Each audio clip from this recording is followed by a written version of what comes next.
시청자 여러분 안녕하십니까. 아침엔 매일경제입니다. 어제 박근혜 대통령에 대한 탄핵안이 국회에서 가결이 됐습니다. 오늘 조간신문들은 이 기사를 일제히 헤드라인으로 꼽고 있습니다. 오늘 저녁에는 또다시 광화문 광장에서 촛불 집회가 열릴 예정입니다. 이제 공은 헌법재판소로 넘어갔습니다. 헌재 판결이 나올 때까지 아직도 전국은 살얼음판을 걷듯이 조심스러울 수밖에 없는 것 같습니다. 오늘 헤드라인 잠깐 좀 보겠습니다. 매일경제입니다. 촛불 민심 박 대통령 탄핵 또 불행한 헌정사다라는 제목을 실렸고요. 조선일보는 박근혜 대통령 탄핵 소추안 가결이다라고 제목을 뽑았습니다. 중앙일보는 국민이 탄핵했다. 정치가 응답하라라고 얘기를 했고요. 그리고 동아일보는 촛불의 탄핵, 박 대통령 직무 정지. 경향신문은 준엄한 심판이다. 촛불의 승리다라고 했고 한겨레 신문은 촛불혁명 진짜 시작이다라고 얘기를 했습니다. 예, 각 신문마다 자신들의 논조에 맞게 제목을 좀 뽑은 것 같습니다. 오늘 함께해 주실 네 분 소개해드리겠습니다. 고영신 한양대 교수, 최병묵 전 월간조선 편집장, 차재원 부산 카톨릭대 교수, 그리고 조대진 변호사가 함께합니다. 어서 오십시오. 안녕하십니까. 네, 먼저 촛불 민심에 대한 얘기 또 박 대통령 탄핵 얘기를 좀 해보겠습니다. 촛불 민심 박 대통령 탄핵했다. 또 불행한 헌정사다라고 해서 탄핵이 가결된 두 번째 대통령의 모습을 모자이크로 그리고 있습니다. 자세히 보면요, 여기 한 사람 한 사람씩이 모두 국회의원들입니다. 300명의 얼굴 사진으로 모자이크화 시켜가지고 대통령의 고개 숙인 모습을 표현해냈습니다. 박 대통령 국무위원과 일일이 악수하며 고생했다, 미안하다라고 어제 마지막 한마디를 좀 남겼습니다. 박 대통령이 국무위원들과 인사를 나누는 과정에서 고생 많으셨다, 미안하다고 말하면서 눈물을 흘렸다라고 전하고 있고요. 이에 일부 국무위원도 울었다라고 얘기하고 있습니다. 탄핵 소추안은 어제 저녁 7시 3분 청와대에 접수가 됐습니다. 바로 그 시각부터 대통령의 직무는 정지됐습니다. 자, 어제 박근혜 대통령이 직접 국무회의를 주재한 자리에서 했던 얘기들 좀 들어보겠습니다. 오늘 오후에 국회에서 대통령 탄핵 소추안이 가결되었습니다. 우리나라의 안보와 경제가 모두 어려움에 처한 상황에서 저의 부덕과 불찰로 이렇게 큰 국가적 혼란을 겪게 되어 국민 여러분께 진심으로 송구스럽다는 말씀을 드립니다. 저는 국회와 국민의 목소리를 엄중하게 받아들이고 있으며 지금의 혼란이 잘 마무리되기를 진심으로 바라고 있습니다. 앞으로 헌법과 법률이 정한 절차에 따라서 헌법재판소의 탄핵 심판과 특검의 수사에 차분하고 담담한 마음가짐으로 대응해 나갈 것입니다. 탄핵 소추안이 가결된 이후에 박근혜 대통령이 마지막 국무위원들과 간담회를 가졌습니다. 고영신 교수님, 지금 박 대통령의 표정을 보니까 덤덤하다고 해야 될까요? 그러니까 목소리에는 약간 좀 힘은 좀 빠졌습니다만은 또 뭐 많은 사람들이 생각했던 것처럼 이렇게 완전히 풀이 죽어 있는 모습은 좀 아닌 것 같기도 해요. 그러니까 마음을 이미 오래전에 정리를 했다고 봐야겠죠. 가결을 예상을 했군요. 네, 가결도 예상을 했고 가결 이후에 어떻게 대응할지 그것은 이미 이정현 새누리당 대표와 정진석 원내대표를 불러서 그때 이야기할 때도 차분하게 앞으로 담담하게 대응해 나가겠다 이렇게 얘기한 데서도 볼 수 있듯이 일단은 마음을 일단 내려놓았다 이렇게 볼 수 있고 뭐 본인으로서는 아직까지도 부덕과 불찰 이렇게 얘기하는 거 봐서는 본인 스스로의 그런 잘못에 대해서는 인식이 좀 아직까지는 부족한 것 같습니다. 그것이 부덕이고 불찰일 뿐이지 내가 어떤 지금 현재 피의자 신분 아닙니까? 그런 부분에 대한 인식을 좀 하지 못한 것 같고 뭐 안보 경제 어려운 상황 뭐 이런 얘기도 했습니다만 어제 최경환 전 부총리죠. 최경환 의원이 박근혜 대통령은 일원도 챙기지 않았다 이런 얘기를 했는데 일원을 챙기지 않은 게 뭐 중요한 게 아니고 박근혜 대통령 국정을 챙기지 않았다. 이게 가장 큰 일이거든요. 국정을 대통령으로서 그 자리에 걸맞게 챙겨야 하는데 그 국정을 최순실한테 이양하고 챙기지 않은 죄 때문에 지금 이 탄핵까지 일어났는데 그런 부분에 대한 인식이 좀 부족한 거 아닌가. 어제 그 마지막 얘기에서도 그런 느낌을 받았습니다. 그러니까 기업들로부터 돈을 모금하고 그것을 최순실이 자신의 사익으로 편취해가는 것도 국민이 화가 난 이유 중에 하나지만 어찌 보면 본질적인 거는 국정을 운영하라고 준 대통령이라는 자리, 권력을 최순실에게 이양해줬다는 거예요, 사실상. 그렇죠? 그게 아마 국민이 더 화가 났던 게 아닌가. 그렇죠. 이런 근데 생각이 사실은 드는데. 지금까지 예. 이제 박근혜 대통령한테 우리가 쏟고 있는 여러 가지 의혹들이 있지 않습니까? 예. 그 의혹들이 예를 들어서 자, 지금 말씀하신 대로 우리가 단순하게 생각해서 모든 국정을 다 최순실한테 맡겼느냐? 아마도 그것까지는 실상은 아니겠죠. 그렇진 않을 거예요. 예, 예. 그러니까 최순실 씨가 아는 범위 내의 국정을 좌지우지한 거죠. 예. 그중에 이제 특히 그 문화 분야, 문화체육 분야 있잖아요. 이제 예. 그게 집중적인 타깃이 되지 않았겠습니까? 인사 그리고 이제 분야도 뭐 그렇지 이제 있고, 그다음에 본인이 또 알 수 있는 분야가 뭐 이제 인사 같은 거 이런 예. 거 아니겠어요? 뭐 아는 사람 누구 이렇게 소개 좀 해주고 그다음에 이제 경제 분야 중에서 뭐 본인이 아는 사람들 이렇게 이권 예. 챙겨주는 거 뭐 아마 이런 것들 위주로 됐을 텐데 그렇다 보니까 우리가 지금까지는 마치 뭐 박근혜 대통령을 찍었더니 대통령이 2명이 나왔다. 뭐 이런 부분은 사실은 좀 과장된 것이고 예. 이제는 대통령 탄핵까지 이루어진 마당이니까 그리고 특검 조사가 진행되고 있지 않습니까? 예. 그러니까 지금 우리가 제기하고 있던 그런 의혹들도 하나하나 좀 이렇게 가지치기를 해서 정리해서 명확하게 할 필요는 있다고 봅니다. 예. 물론 그렇다고 대통령의 책임이 면제되는 건 아니죠. 그 대통령이 자기가 뭐 문화 분야도 사실은 자기가 챙겨야 예. 되는 거니까. 그런데 그 부분도 상당 부분을 최순실 씨한테 휘둘렸다는 부분에 대해서 엄중한 책임을 져야 되고 법적인 책임을 져야 되지만 예. 우리가 또 그동안에 이제 여기저기 언론에서 과장됐던 의혹도 이렇게 한꺼번에 좀 정리해주는 계기가 예. 됐으면 좋겠다. 어차피 탄핵이 된 마당에 전 그렇게 생각합니다. 예, 뭐 그동안의 언론들도 아마 이제 뭐 속보 경쟁, 네. 특종 경쟁을 해가지고 좀 과열된 부분이 없지 않아 있었던 건 분명합니다만 조금 더 차분하게 사실은 사실대로 좀 정리를 해가자. 아마 필요한 얘기인 것 같습니다. 근데 아직도 이 어제 대통령의 마지막, 이제 사실 대통령이라는 직무에서는 마지막 이제 국무위원들과의 간담회 자리였단 말이에요. 그런데 이 형식과 관련해서 좀 아쉽다라고 얘기하시는 분들이 있어요. 그러니까 과거에 2004년에 노무현 전 대통령이 뭐 표결 하루 전날에 직접 대국민 기자회견을 한다든지 아니면 뭐 당일날 물론 홍보수석을 통해서 뭐 또 입장을 표명했습니다만 박 대통령이 탄핵 가결, 그것도 큰 표차로 가결된 이후에 다시 한번 좀 국민 앞에 서서 뭐 짧더라도 뭔가 사죄의 마음을 직접 전했으면 어땠을까? 저렇게 국무회의 성격 비슷한 걸 통해서 모두 번을 통해서 꼭 입장 표명을 했어야 됐나? 사실 어제 5시에 예. 국무위원 간담회를 소집했다고 했을 때 저는 아마 그 생각을 했습니다. 상당히 어제 국회에서 예상보다도 큰 표차의 압도적인 가결이었지 않습니까? 그렇다고 한다면 대통령이 기존 입장이 좀 바뀌지 않을까. 그 일말의 기대감을 좀 가졌었거든요. 이 국민의 그 민심을 수용해서 지금 이제 그 국회에서 큰 표차로 탄핵을 했기 때문에 예. 이 부분에 대해서 법적 심판을 기다리지 않고 민심을 수용해서 뭐 자진 사퇴를 하겠다. 뭐 그 정도까지도 제가 조금 기대를 해봤는데. 자진 사퇴도 예, 예상했군요. 그런데 어디서부터 제가 이거 틀렸겠구나 생각했던 부분이 어제 바로 실시간 중계가 되지 않고 예. 그것이 일단 녹화가 돼서 중계가 되는 그 점을 보면서 예. 대통령의 인식 자체가 아직도 여전히 옛날 수준으로 그를 머물러 있구나 하는 생각을 억울하다는 했고요. 쪽에 좀 예, 그래서 예. 그러니까 그런 부분들이 상당히 아쉬웠고 실제 형식도 그렇지만 내용 자체도 예. 저는 상당히 아쉬운 대목이 많다고 봅니다. 예를 들면 대통령이 국민의 요구를 엄중히 수용하겠다고 하면서도 예.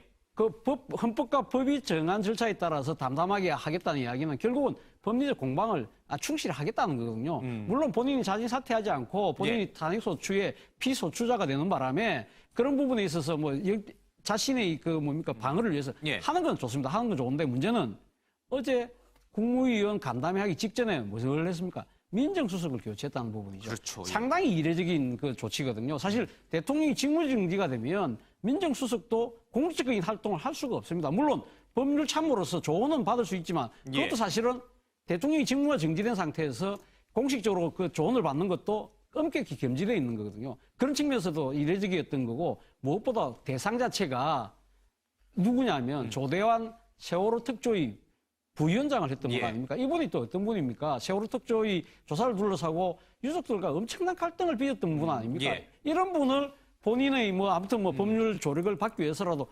모셔왔다는 예. 부분 자체가 물론 탄핵소추 안에 세월호 7시간이 들어가 있기 때문에 그 부분을 다투기 위해서 방어를 위해서 그런 예. 측면이 있지만 저는 그럼에도 불구하고 전혀 적절치 못한 인사를 모셔왔다. 예. 그런 측면에서 보면 대통령 인식 자체가 아직도 여전히 과거 5기 정치를 할 때의 그 틀에서 전혀 벗어나고 못하고 예. 있는 거 아니냐는 그러한 아쉬움을 금할 수가 예, 없습니다. 어제 대통령의 행보를만 놓고 보면은 진짜 이제 헌재까지 끝까지 한번 해보겠다 이런 생각이 이제 확고부동한 것 같습니다. 근데 좀 또 하나 아쉬운 것은 어쨌든 탄핵 가결로 인해서 직무정지가 되니까 그 전에 마지막 자신의 입장을 표명할 수 있는 공식적인 자리였단 말이에요. 그렇다면 좀 원고 없이 뭐 여기 계신 분들 다 지금 원고 없이 생방송에 임하고 있지만 원고 없이 그냥 본인의 감정을 담담하게 좀 소회를 좀 밝혔으면 어땠을까? 내가 이 부분은 좀 잘못했지만 이 부분은 너무나 많이 잘못된 의혹이다. 뭐 이렇게 해명을 해도 좋고 지난번에 3차 대국민 담화 이후에 분명히 뭔가 더 국민과 소통할 수 있는 시간을 갖겠다라고 분명히 언급을 하셨거든요. 그 이 기회를 그렇게 좀 활용했으면 어땠을까 하는 그런 생각도 좀 드네요. 그러니까 방금 앵커분께서 예. 말씀 주신 대로 국민들이 어느 정도 기다리고 있었거든요. 그 대통령이 국민들에게 어느 정도 설명을 해주기를 예. 바라고 있었고 제 3차 담화 때도 이제 관련된 부분이 설명이 있을 거라는 기대를 어느 정도를 하고 있었는데 결국에는 국민한테 설명하는 자리는 없었거든요. 더더군다나 이제 마지막 탄핵 가결까지 된 뒤에 이제 국민들은 어떤 입장이 나올까 말씀 예. 주신 대로 대통령이 국민에 대해서 좀 미안한 마음이라든지 잘못을 어느 정도 시인하는 부분이 조금이라도 있었다면 그나마 가결에 관련된 부분에 있어서 대통령을 바라보는 시각이 조금은 변할 수 있었을 텐데 예. 여전히 대통령이 바라보는 국민에 대한 시각은 내가 국민한테 이렇게 관련된 뭐 탄핵이라든지 예. 특검을 남겨둔 상황에서 구체하게 설명할 필요가 없다는 식으로 이렇게 좀 비춰질 가능성이 높아 보였고요. 무엇보다도 말씀 주신 대로 지금 그 관련해서 권한 정지가 되기 전에 제일 중요하게 했던 일이 지금 민정수석을 예. 교체하는 일이었거든요.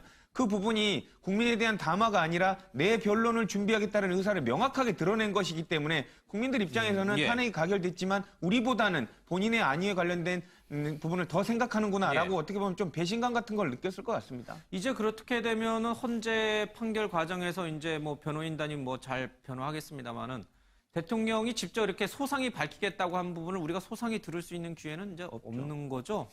알 수 없죠. 뭐 그건 왜 그러냐면 개인적으로 자료를 낼 수 있는 건가요? 아니 자료를 내는 게 아니고 이제 노무현 대통령의 예. 경우도 탄핵 기간 동안에 뭐 기자들하고 등산도 가고 뭐, 예, 예, 만나기도 그랬죠. 하고 예. 그래서 잘 찾아보면 2004년에 이제 고건 대통령 권한대행이 임명되고 나서 예. 임명되고 나서 한 이틀인가 사흘인가 정도의 고건 대행의 기사가 많이 나왔어요. 예. 그 다음부터는요 기사가 고건 대행 기사는 싹 사라지고 전부 다 노무현 대통령 기사입니다. 뭐 산에 가고 뭐 산에 가고 하고 거기서 뭐. 이제 얘기한 거 가지고 예. 계속 노무현 대통령 기사가 압도적으로 많아요. 그런 거 보면 대통령 본인이 어떻게 마음을 먹느냐에 따라서 예. 충분히 기사는 공급을 할 수가 있다고 보여지고 근데 이제 물론 스타일이 다르죠. 노무현 예. 대통령과 박근혜 대통령. 그러나 박근혜 대통령도 만약에 본인이 이제 헌법재판소 어떤 결정 과정이나 예. 여기에 뭐 영향을 미치고 싶다거나 아니면 본인의 해명을 위해서도 예. 그렇다면 뭐 예를 들어서 대통령이 직무정지를 당하면요. 청와대 그 취재 기자들도 별로 할 일이 없어집니다. 예. 그렇잖아요. 대통령이 일을 안 하는 같이, 거니까. 같이 산에 가는 거죠. 예. 근데 산에 안 다니잖아요. 예, 여기는. 그러니까 안 이제 다니니까 집에서 TV 관저에서 관저에서 이제 TV 보는 거 좋아하시죠. 그 관저에서 혹시 대통령이 아유 우리 기자분들 나하고 얘기나 해요. 그러면 그거 안 갈 기자 없거든요. 예. 그럼 거기서 이제 얘기를 하면 그게 기사화 될 수도 있어요. 근데 그것도 뭐 즐기는 사람은 아니지만 예. 어찌됐든 간에 그럴 정도의 기회는 혹시 가질 수 있지 않을까. 왜냐면 예. 약속한 거니까. 예. 그런 소상히 생각이 밝힐 수 근데 있는 뭐- 통로는 분명히 더 있다. 네. 박근혜 대통령이 약속을 지킨 적도 없지만 앞으로 박근혜 대통령에 관한 기사는 많이 나올 거냐. 왜 그러냐면 특검이 시작되지 않습니까? 특검이 시작되면은 뭐 박근혜 대통령과 관련된 기사들 아니겠습니까? 예. 나중에 이제 뭐 뒤에 가면은 직접 대면 예. 신문도 하겠지만 이번에 특검은 특검법에 예. 그때 국민의 알 권리 보호 차원에서 수사 상황을 이렇게 브리핑하도록 예. 되어 있기 때문에 뭐 박근혜 대통령이 직접 이 얘기 안 하더라도 박근혜 하는 이름의 관련 기사들은 아마 앞으로도 지겹게 보지 않을까 하는 생각이 예, 듭니다. 알겠습니다. 과거 이제 노무현 전 대통령과 비교하는 부분은 잠시 더 살펴보기로 하고요. 이 조선일보 기사에서 한 대목 좀 살펴보겠습니다. 일부 국무위원도 따라 울었다라고 하는데 뭐 지엽적인 얘기긴 합니다만은 누굴까요? 예, 그래도 예, 과거 노무현 대통령 탄핵할 때 막 단상을 전고하고 막 집어 던지고 이러던 열렬 이른바 친노는 없었지만 친박 중에서 그렇게 어제 하신 분은 없었지만 그래도 국무위원 중에는 그래도 대통령에 대해서 마지막 의리, 정 이런 걸 갖고 있던 분은 있는데 이분은 뭐 박수 쳐주기는 어렵겠습니다만 누군지는 좀 궁금해집니다. 누군지 모르겠습니다. 아니 의리와 정을 따지기 이전에 사실은 저는 이제 박근혜 대통령이 임명한 국무위원들 아니겠습니까? 다 그렇죠. 그렇다면 사실 어제 자리가 마지막이 될 가능성이 높아요. 그렇겠죠. 왜 예. 그러냐면 헌재에 가서 이게 기각될 가능성 저는 그렇게 크지 않게 보거든요. 그렇다면 마지막이 될 가능성이 높은데 거기서 박근혜 대통령도 울먹울먹 했잖아요. 이게 예. 이제 공개적인 그 인사말 자리에서도 그랬거든요. 그리고서 이제 또 비공개로 들어가서 얘기를 하면 더 그랬을 거거든요. 그리고 대통령 자체가 거기서 우는데 예. 저는 일부가 아니고 거기에 대부분의 국무위원들이 만약에 이렇게 눈물이 글썽글썽하지 않았다면 야, 그 사람 참 강철 심장이다. 뭐 이런 생각이 매정한 들 사람이다. 정도입니다. 오히려. 예. 그러니까 대부분 아마 그 눈물은 그게 뭐 꼭 박근혜 대통령의 예. 심정에 동의한다는 뜻은 예. 아니겠지만 어쨌든 간에 자연스럽게 눈물이 나오지 않았을까 싶은 생각이 드네요. 뭐 굳이 후보군을 압축하자면은 뭐 저는 무슨 장수 여성 예. 대통령이 예. 아니 여성 장관이 둘 있지 않습니까? 예. 대통령이 직접 지명했고 뭐 박근혜 여자라 할 정도로 이렇게 알려진 두 분이 있으니까 아마 조윤선 문광부 장관, 이분은 예. 여가부 장관도 있고 문체부 장관 예. 지금 하고 있지만 정무수석도 했기 때문에 뭐 이런 분들 여성이라는 게 또 감정선이 좀 예. 약한 측면이 있고 또 한 분은 여가부의 강은희 장관이 있지 않습니까? 뭐 이런 분들은 뭐 충분히 같이 눈물을 예. 흘렸지 않겠냐는 생각이 그래도 현 정부에서 최대 물론 이제 그 조윤선 장관도 뭐 장관도 여러 번 할 정도로 수석도 했고 그렇습니다만은 황교안 총리도 법무장관도 하시고 총리까지 됐고 그리고 그렇죠. 또 윤병세 그럼요. 장관은 최장수 장기 장관이고 그러니까 이분들이 서로 뭐 좀 한교안 울먹울먹 할 총리도 수도 그렇지만 유일호 부총리는 뭐 당선자 시절 또 비서실장 출신 아닙니까? 그래도 이제 본인을 뭐 그러나 부인이 여러 가지 결정된 인연들이 처지는 있는데 저는 그 않다. 기사 보면서 그 생각했습니다. 대통령이 사실은 그 세월호 유가족들하고 이 그 만남 한 번인가 두 번인가 하고 난 뒤에 예. 이 세월호 유가족들 안 만났지 않습니까? 그래 그분들이 청와대 가려고 할 때 그래 맞고 할 때 세월호 유가족들을 중심으로 해서 무슨 이야기가 나왔냐면 대통령이 과연 측은지심이 있는가? 다른 사람들의 이런 어려움에 대해서 이를 동감할 수 있는 능력이 있느냐는 그런 예. 이야기들을 많이 비판들이 있었는데 사실 그 기사 보면서 뭐 국무위원들이야 뭐 그런 식으로 이제 예. 공감해서 이런 눈물을 흘릴 수 있지만 과연 대통령이 그 지금 이제 그동안 보여줬던 그런 여러 가지 그 다른 사람들의 예. 그 아픔이나 슬픔에 동조하지 못하는 그런 태도들에 대해서 한번 되새겨보는 그런 기사가 아니었나 생각해요. 예. 자신의 아픔에는 슬퍼하면서 남의 아픔에는 슬퍼할 줄 모르는 뭐 그런 의미 알겠습니다. 여성 대통령 충격적 추락이다. 한국 불확실성에 빠졌다라고 해서요. 외신들이 어제의 탄핵 가결을 굉장히 크게 비중 있게 전하고 있습니다. 뉴욕타임즈는요. 강경한 대북 정책을 취했던 냉담한 보수주자다라고 박 대통령을 평가했고요. 그의 인기도 추락은 야권 주자가 차기 대선에서 당선될 가능성을 높였으며 나라가 강경한 대북 정책 폐기와 보다 친중국 쪽 노선으로 갈 가능성이 높게 만들어졌다 이렇게 얘기를 하고 있습니다. BBC는 박근혜 탄핵 천방지축 청년이 한국 대통령을 끌어내렸나라는 제목의 기사를 썼습니다. BBC는요 특히 고영태를 잘생긴 얼굴과 탄탄한 몸매를 가진 K-팝 스타 출신이다라고 얘기를 했네요. K-팝 스타는 아닌데 잘못 썼군요. 어쨌든 고영태와 한 마리의 개가 이 진실을 밝혔다라는 식으로 마치 이게 좀 조롱하는 듯한 느낌이 들어서 그렇게 썩 유쾌하지는 않습니다. 영국 가디언지도요, 부패 정실주의로 인해서 1980년대 민주화 이후 가장 지지율이 낮았던 대통령이다라고 하면서 박근혜 대통령의 얘기를 하고 있습니다.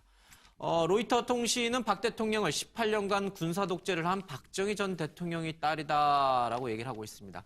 박근혜 대통령이 박정희 전 대통령의 유령을 끌어안고 자폭했다라는 국내 신문의 기사도 있었습니다. 맥을 좀 비슷하게 하는 것 같습니다. 국내 시민들도요, 환호하는 시민들이 있었습니다. 민심은 곧 천심이다라고 하면서 뭐 촛불 시위를 주도했던 분들을 중심으로는 굉장히 환호하는 모습이 좀 보였습니다. 가장 관심이 가는 지역이 TK 지역이었는데요. 딱한 생각이 들었지만 탄핵 이유가 분명했다라고 얘기하면서 좀 안타깝긴 하지만 최순실에게 그렇게 권력을 나눠주는 건 잘못됐다라면서 TK 지역에서도 어제 탄핵 가결에 대해서 불가피했다라는 여론이 많은 것 같습니다. 자, 그러면 이제 좀 외신 반응하고 좀 시민들 반응을 좀 하나를 좀 살펴보겠습니다. 직접 보겠습니다.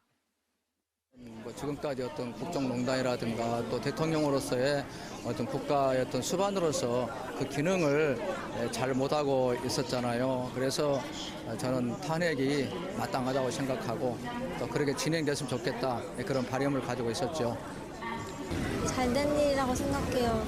지금 대통령이 되게 하지 말아야 될 일을 하면서도 죄책감을 느끼지 못하고 반성하는 기미가 없었는데 이제 새 대통령을 뽑아서 전국이 잘 운영됐으면 좋겠습니다. 일단 잘 됐다고 생각이 들었고요. 빨리 빠른 결정이 그렇게 내려져서 좋은 결정이 내려져서 잘 됐다고 생각을 합니다. 예, 주요 외신들도 그렇고 국내 시민들 반응도 그렇고 여러 가지 뭐 생각들이 있겠습니다만 대체적으로 보니까 탄핵 찬성 의견 여론조사가 한 80%를 넘었었잖아요. 그 의견 그대로 아마 시민들 반응이 나온 것 같습니다. 외신들은 이 사태를 어떻게 봤을까요? 예, 어떤 느낌을 갖고 조롱하는 일본이라든지 뭐 저기 앞서 잠깐 BBC 얘기도 했습니다만 약간 우리 한국이 좀 창피해진 상황이 됐고 또 다른 한쪽에서는 위대한 민주주의의 승리다라고 해서 또 이제 격찬하는 외신도 있고. 일단 어쨌든 국민들에 의해서 박근혜 대통령이 내려가는 형국으로 예. 지금 비춰지고 있거든요. 근데 이제 이해관계국들의 입장에서는 아마 그렇게 보일 겁니다. 뭐 미국도 그렇고 중국도 그렇고 예. 미국 같은 경우는 지금 FTA나 트럼프 당선인 관련해서 여러 가지 우리나라에 관련된 입장 변화가 지금 예상이 되고 있는 부분인데 관련해서 지금 그런 부분을 주목하고 예. 있는 부분이고요. 중국과 일본 같은 경우는 국민이 반대하는 부분에 관련된 정책을 박근혜 대통령이 좀 밀어붙인 부분이 있거든요. 예. 그러니까 그런 부분에 관련돼서 박근혜 대통령이 대통령이 관련된 지위를 상실했을 때 예. 관련 이제 다음번에 차기 정부가 이제 이 같은 국민들의 반대의 여론을 예. 등에 업고 다른 정부가 이제 성격이 다른 정부가 지금 들어왔을 때 관련된 지금 정해진 정책들이 바뀌지 않을까 관련된 부분 때문에 지금 소상히 보고 있는 부분 같고요. 그런 입장에서 바라봤을 때는 이해관계국들의 입장들이 대통령의 그냥 단순한 탄핵뿐만이 아니라 본인들의 국가적 이익과도 직결된다는 부분 때문에 관심을 갖는 것 같습니다. 이게 이제 이제 이미 엎질러진 물이긴 합니다만은 이번 탄핵 가결을 그러니까 외신들은 여러 가지 시각에서 이제 상반적인 시각에서 볼 수 있습니다. 우리 스스로는 어떻게 봐야 될까요? 시민혁명이, 그러니까 시민이 어떤 잘못된 권력이나 정치를 바꿨다라고 긍정적으로 우리는 자부심을 가져도 되는 건지 아니면 부끄러운 일로 우리 스스로도 좀 책임감을 갖고 자괴감까지는 아닙니다만 이렇게 조금 뭔가 숙연해져야 되는 건지 어느 쪽으로 우리 국민은 저는 뭐 이번 충분히 사태를 우리 국민들이 그 민주주의에 대한 자부심을 충분히 가질 수 있다고 봅니다. 자부심을 예, 갖는 그렇죠. 가져도 민주주의 된다. 시스템이 그대로 작동했기 때문에 현직 대통령이라는 막강한 권력자를 끌어내리는 그런 절차가 된 거 아닙니까? 그렇다고 예. 하더라도 그것이 폭력적인 방법이나 비합법적인 방법이 아니라 법적으로 정해진 절차에 의해서 탁착착 진행되는 예. 그런 모습들에 대해서는 아마 세계의 모든 사람들이 박수를 치고 있을 겁니다. 지금 남아프리카 공화국의 주마 대통령이 지금 탄핵 위기에 직면해 있습니다. 지금 남아프리카 공화국은 지금 연일 주요 도시에서 물리적 충동, 폭력적 충돌이 계속 벌어지고 있으면서 외신을 아주 급박하게 지금 타고 있는 상황이거든요. 이러한 모습들하고 비교를 해보면 우리가 얼마나 성숙한 시대에 살고 있다는 걸 알 수가 있는 거죠. 스스로 자부심을 그렇죠. 가질 만하다. 그리고 중국 예. 같은 경우는 관영 언론들이라서 그렇게 표현을 못하지만 중국의 네티즌들이 그러니까 소셜 미디어를 통해서 어떤 이야기를 하냐면 우리는 과연 이런 사태 때 촛불을 들 수 있을까? 천안문 강대에서 했던 경우 1990년 아닙니까? 그때 어떻게 했습니까? 땡크로 밀어붙였지 않습니까? 인민해방군이라는 사람들이. 그런 식의 중국 사람들이 오히려 우리의 이 시위를 보면서 스스로의 민주주의에 대해서 되돌아보는 그런 계기를 예. 제공하고 있는 거거든요. 저는 뭐 1979년도에 박정희 대통령이 시위에 당했을 때 그때는 상당히 위기였죠. 그때는 뭐 제대로 된 이 헌정 시스템이 굴러갈지에 대한 여부가 상당히 불투명했지만 예. 지금은 우리 민주주의가 성숙도 그만큼 올라와 있고 시스템으로 모든 게 작동되고 있기 때문에 저는 큰 우려는 없다. 예. 아마 세계도 마찬가지로 그렇게 바라보고 있는 것 같습니다. 예, 저도 자부심을 뭐 가질 만하다. 첨언을 하면은 이번 박근혜 대통령의 탄핵을 계기로 해서 아직까지 87년 민주화가 급속히 진행돼 왔었습니다만은 권위주의 그런 정치 문화랄까 이런 것들이 잔재했다. 일부는 남아 있었는데 그러한 부분이 이번 사건을 계기로 해서 권위주의 정치 문화를 완전히 청산하는 전기 계기가 될 것이다. 그래서 정경유착이라든가 권력 사유화 이런 부분들이 앞으로는 발을 붙이기가 좀 어렵지 않겠느냐 그렇게 보고 있고 또 하나는 우리 국민들의 어떤 그 정치 의식, 예. 시민 의식이 엄청나게 높다는 것을 세계에 과시하는 전기가 예. 됐기 때문에 당분간의 어떤 국정의 어떤 뭐랄까 혼란이랄까 뭐 다소 뭐 이런 갈등이 있기는 하겠지만 예. 과거 88년 올림픽을 계기로 해서 우리가 선진국 대열의 문턱에까지 쫓아갔듯이 이번 뭐 이런 시민들의 명예혁명이랄까요? 예. 평화혁명을 통해서 우리나라가 완전히 선진국에 정치 부분이 가장 떨어졌다. 뭐 이런 행정이라든가 이 예. 권력 부분이 전체적으로 보면 우리나라에서 가장 낙후된 부분이라고 하는데 이런 부분까지도 선진국 수준으로 예. 끌어올릴 수 있는 모멘텀이 됐다는 측면에서 저는 아주 높게 평가를 합니다. 예, 자부심을 가질 만하다. 알겠습니다. 자, 이제 관심 있는 게 TK 지역 민심인데, 뭐, 좀 잠시 더 다루겠습니다만은, 뭐, 친박이 이제 패족이 될 거냐 아니냐는 부분과도 연계돼 있겠습니다. 이제 TK 지역, 그러니까 우리 아까 고현신 교수님도 말씀하셨지만, 우리 정치, 한국 정치의 가장 후진적인 양태 중에 하나가 지역주의에 기반해서 무조건 지지하는 문화였잖아요. 그렇죠. 이게 TK 뿐만이 이제 아니죠. 흔들리는 건가? TK 지역의 이 민심, 이번 탄핵 가결과 관련된 민심을 보면 딱 하지만 그래도 불가피했다. 우리가 지지했던 대통령이지만 잘못한 거는 잘못했다고 말할 줄 알아야 된다라고 이제 얘기하는 게 드러났습니다.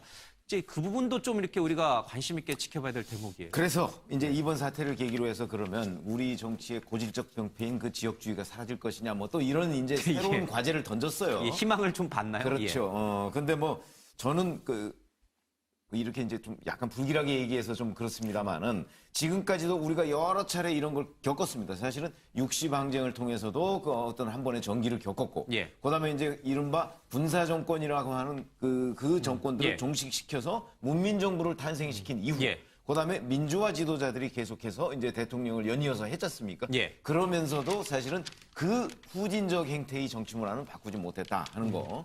그리고 그 1세대가 지나가고 나서 그 이후 이제 뭐 노무현, 그다음에 이명박, 박근혜 이런 세대까지 왔음에도 이건 이제 한글 세대라고 우리가 흔히 얘기하지 예. 않습니까? 한글 세대로 넘어왔는데도 그 문화의 잔재를 청산하지 못했다는 거거든요.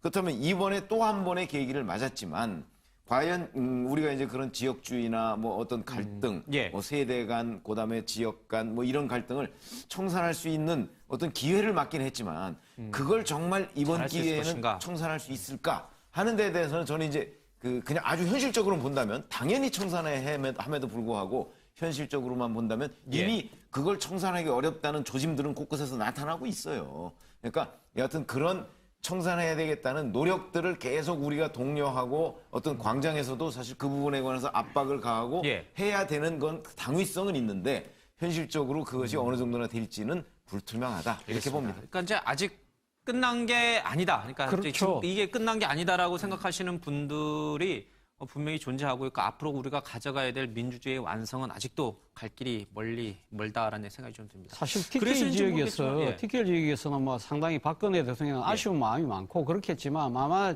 지금 현재의 제도가 계속 진행된다고 한다면 다음 투표에서도 그럴 가능성이 저는 상당히 높다고 봅니다. 결국은 이러한 부분들을 어떻게 가면 해소할 것이냐 제도적 보완을 해야죠. 제도적 개선을 해야죠. 그것이 예를 들면 소선거구제가 상당히 예. 소수 대표제의 예를 들어서 특정 한 사람만 1등만 지금 뽑아주는 그런 시스템 하에서는 지역 구도를 타파하기 쉽지 않거든요. 그러게요. 이런 예. 부분들이 과연 앞으로 진행될 개헌 논의에서 권력 구조와 선거구 제도를 어떻게 예. 개선할 것이냐 숙제를 분명히 우리에게 던져주고 있는 거예요. 예, 뭐 매일 촛불을 들 수는 없는 거 아니겠습니까? 이제 제도적으로 시스템을 좀 만들어줘야 될 것 같습니다. 그래서 그렇기 때문에 사실 이번 이 촛불 사태와 관련해서 그동안의 정치권이 그러니까 이 최순실 게이트와 관련해서 정치권이 얼마나 우왕좌왕했습니까? 여야를 막론하고 예. 우왕좌왕하다가 처음에는 아니 문재인 전 대표 같은 경우는 처음에 1차 촛불집에 참석도 안 했어요. 그리고 그 다음부터 계속해서 뭐 무슨 명예로운 퇴진 얘기하다가 나중에는 무슨 탄핵은 탄핵대로 하고 즉각해야 해라 여기까지 얘기를 나왔지 않습니까? 그러니까 처음부터 일관되지 않고 뭔가 이 촛불 민심에 끌려가는 듯한 양상을 계속 보였단 말이죠. 예. 정치권 전체가. 그렇다면 지금 말씀하신 대로 바로 자 항상 그러면 광장 정치에 끌려갈 수는 없는 거 아니겠습니까? 정치권이. 그 광장 정치를 때로는 이끌어가기도 하고 예. 때로는 그 민심의 진위가 어디에 있는가를 해석해서 정치권이 그걸 받아들여서 뭔가를 네, 개선할 점을 응답해야겠죠. 해야 되는데 지금 현재 그 부분이 굉장히 취약하다는 거죠. 예. 그렇다면 이 정치권이 이번 촛불 사태를 계기로 해서 매번 그러면 뭐 광장에 나와서 뭐 이렇게 해라 저렇게 해라 하고 정치권은 그걸 뒤따라가는 구조 이 구조를 깨야 되는데 그 구조를 깨야 될 조짐도 또 별로 그렇게 없어요. 예. 지금 권력에 가장 근접하게 간 사람들은 이 시스템을 바꾸는데 반대하고 있잖아요. 그런 점에서 보면 참으로 아쉬운데 예. 뭐 언론이나 이런 데서라도 여하튼 그런 쪽으로 압박을 가해야 예. 하지 않겠는가 싶은 생각이 예, 듭니다. 이제는 정치권이 촛불 민심에 응답해야 될 차례인 것 같습니다. 오늘도 사실 광화문에서 이제 집회가 열릴 예정입니다. 오늘은 뭐 아무래도 좀 축제 분위기 속에서 열릴 것이다라고 해서 과거의 촛불 집회와 다르게 이제 박 대통령을 압박하는 것은 아닐 것이다라고 합니다만 어쨌든 주최 측에서는 지난번과 똑같이 청와대 100m 앞까지 이제 행진해 가겠다는 거고 법원도 허가를 했고요, 그렇죠? 예, 법원도 동일한 장소까지는 이제 허가를 했습니다. 근데 이제 그 처음에 이제 주최 측은 효자동 삼거리까지, 그러니까 100m 이내까지 들어가는 부분까지 들어가겠다라고 요청을 했는데 재판부는 지난번까지는 시간도 동일하고 거리까지는 행진할 수 있지만 그 이내까지 들어오는 거는 좀 안 된다라고 얘기를 했습니다. 하지만 이제 지난번부터 보여준 대로 시민들이 많은 인원이 모였음에도 불구하고 평화적 시위를 이어가고 있기 때문에 관련돼서 어느 정도 교통에 관련된 불편이 초래되더라도 이 부분은 집회 시위 자유는 보장되어야 된다라는 취지로 허가를 했는데요. 어쨌든 오늘의 집회는 상당수의 많은 인원이 모이겠지만 그래도 시위라든지 어두운 분위기는 아닐 것 같고요. 이제 축제 같은 분위기, 일각에서 말하는 국민이 승리했다라는 식의 축제 분위기의 행사들이 이루어질 것으로 많이 예상됩니다. 오늘은 지난주 토요일 날 232만 명이 모였던 것과는 숫자는 좀 많이 줄겠습니다만은 그럼에도 불구하고 대통령의 즉각적인 하야를 요구하는 목소리도 분명히 담길 것 같습니다. 근데 이게 이제 어제 인터넷에서 가결 이후에 여러 가지 이제 패러디물도 등장하고 여러 가지 얘기들이 있는데 이 숫자가 참으로 이 묘한 숫자가 나왔습니다. 불참 1명, 최경환 이제 의원이죠. 이 234명의 의원들이 찬성했고요. 56명이 반대를 했습니다. 무효표가 7표가 나왔죠. 그래서 1, 2, 3, 4, 5, 6, 7 됐고요. 이제 8, 9, 10까지도 이제 나와 있는 그런 이제 패러디물도 좀 있습니다만은 대통령 구속시키자 어쩌죠 이런 얘기도 있습니다만 우주의 기운이 작용을 한 것인가. 이게 참, 우리 네티즌들 참 머리 좋습니다. 이게 지금 우주의 기운이 작동을 해가지고 1, 2, 3, 4, 5, 6, 7이 된 건가요? 저게 이제 패러디물이 가결된 뒤 한 몇 분? 한 20분 정도 되니까 막 이게 돌더라고요. 근데 저게 이제 숫자도 되게 유의미하지만 8까지는 좀 유의미하게 보여집니다. 왜냐하면 8까지는 왜 이제 8은 언급 안 하려고 했는데 8은 이제 여러 가지 해석이 있지만 이제 탄핵 관련돼서 그 판결이 나올 수 있는 그 재판관 수를 8로 보는 경우들이 많거든요. 그러니까 한 명은 퇴임하더라도 이정미 재판관이 있을 때까지는 3월 안에는 결론이 날 거다. 8까지 보는 그런 경우들이 많은데 이게 우연의 일치치고는 너무 이게 숫자가 다 맞아서 아마 또 이제 저거 말고도 숫자들이 이제 예를 들면 찬성 퍼센테이지가 국민들이 탄핵을 지지하는 수 곱하기 국회의원 수를 곱하면 딱 저 정도 수가 된다고 하더라고요. 그러니까 그런 부분들도 봤을 때 이게 우연의 일치인지 아니면 진짜 박근혜 대통령을 때문에 우주의 기운을 받아서 저런 결과가 났는지는 정말 조금 신기합니다. 그냥 웃자고 하는 얘기지 이건 또 진지하게 할 필요는 없습니다. 그런데 이제 8이 아니고 9까지 나와 있는 것도 있거든요. 9는 구속이고 0은 빵에 보내자 그거 아니 이제 그거는 이제 약간 좀 더 심한 얘기고 그게 아니고 예측을 하는 거죠. 1, 2, 3, 4, 5, 6, 7까지 나왔어요. 그러면 이제 8, 9는 뭐냐면 89일이라는 뜻이에요. 탄핵안이 지금 헌재로 넘어간 뒤에 89일 만에 아마 판결이 나올 것이다. 결정이 나올 것이다. 이제 이런 얘기인데 그게 어느 정도 근거가 있는 거냐면 보도에 박한철 헌재소장은 1월 말이 임기 만료예요. 그때까지 이게 이루어질 가능성은 저는 없다고 봅니다. 그런데 이정미 재판관은 3월 13일이 만료예요. 3월 13일. 근데 그 이정미 재판관이 물러가기 전까지 이루어질 가능성은 제법 있어요. 그렇죠. 6명이 찬성해야 되는데 그렇죠. 있어요. 최소한 남아 있어야죠. 지금으로부터 89일은 언제냐면 3월 7일이에요. 그러니까 이정미 재판관이 임기 만료가 되기 며칠 전이에요. 가능성이 있죠. 그런 의미에서 1, 2, 3, 4, 5, 6, 7, 8, 9까지가 나와 있는 게 지금 패러디물로 있습니다. 진짜 우주의 기운이 작동하고 그렇게 되면 정말 89일 만에 헌재가 결정을 한다 그러면 이정미 재판관이 물러나기 한 일주일 전쯤에 하는데 그날이 또 마침 3월 7일인데 화요일이에요. 화요일이면 헌재가 이 결정문을 내놓는 날이라고 화요일, 목요일에 대개 내놓는데요. 그렇게 또 일치가 그렇게 되니까 제법 가능성이 있는 거라고 봐야죠. 진짜 우주의 기운이 있기는 있는 모양이네요. 이제 여담이죠. 이게 이게 과학적으로 어떤 근거 있는 얘기는 아닙니다만 그래도 8, 9가 어떤 의미를 갖고 있는지는 앞으로 이제 미래형이니까 좀 지켜보겠습니다. 이건 말고도 어제 굉장히 많은 패러디물이 있었는데 이 곤혹스러워진 분이 있죠. 이정현 새누리당 대표인데 진짜 장을 지시겠다는 말이 좀 논란이 돼가지고 직접 이정현 대표의 이 장지지겠다는 얘기, 이정현 대표는 절대 그런 뜻이 아니었다, 언론이 잘못 보도했다라고 해명을 했습니다만 어쨌든 어제도 패러디물의 대상이 됐습니다. 직접 들어보겠습니다. 지금까지 야당이 여러분들 앞에 다른 사람 말고 국민과 기자들 앞에 얼마나 실현시키지 못할 거짓말들을 많이 했어요. 거국내가 자기들이 하자고 했잖아요. 국회까지 와서 출처해달라 그랬잖아요. 안 한다 그랬잖아요. 지금 오늘 당장 하야를 해라. 숫자가 많고 다수니까 당연히 이거 이끌어낼 수 있잖아요. 생존의 숫자가 적으니까 협의를 하게 되면은 그게 되겠잖아요. 그래서 당장 만약에 당장 지금 그걸 이끌어내서 그걸 관철을 시킨다면 제가 장을 지질게요.